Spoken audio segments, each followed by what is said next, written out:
A cartel boss fell, and within hours, a vacation paradise turned into a war zone. On February 22, 2026, Mexican Army Special Forces killed Nemesio Mencho Oseguera Cervantes, the leader of the Jalisco New Generation Cartel, or CJNG, during an operation in Tapalpa, Jalisco. And then the retaliation began. If you're an American tourist in Puerto Vallarta, this is what the last 48 hours looked like. Black smoke rising over the waterfront, burning cars and buses blocking highways, taxis set on fire, gunfire echoing through streets that just a day before were filled with beachgoers. Puerto Vallarta isn't some remote border town. It's one of Mexico's top tourist destinations, welcoming more than 1.2 million American visitors every year. And suddenly, it was under lockdown. The U.S. State Department issued urgent shelter-in-place alerts for Americans in Jalisco, including Puerto Vallarta, Guadalajara, and Chapala, and in other states like Tamaulipas, Michoacán, Guerrero, and Nuevo León. The message was clear: stay in your hotel, avoid crowds, minimize movement, monitor local media. Canada and other governments issued similar warnings. At the same time, air travel collapsed. Major airlines, United, American, Delta, Alaska, Southwest, Air Canada, and Aeromexico, canceled or suspended flights to and from Puerto Vallarta International Airport.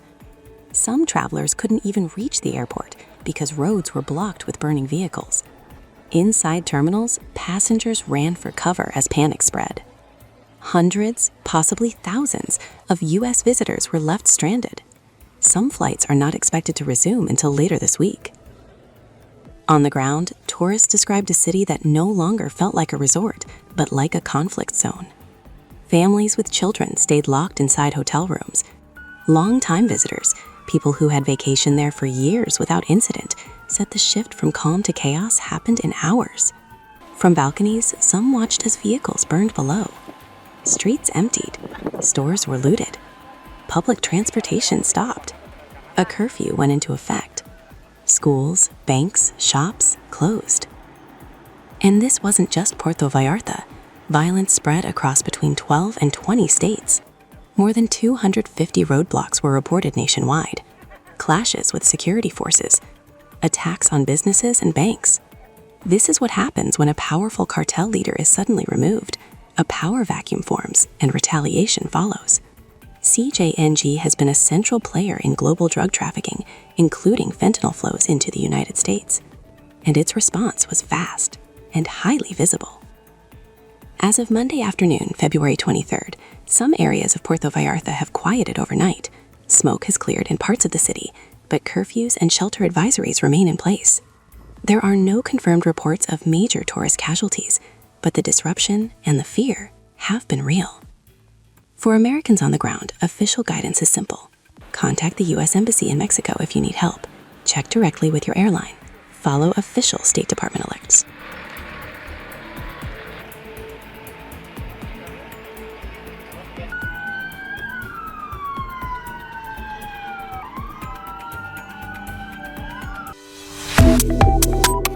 Subscribe to One India and never miss an update.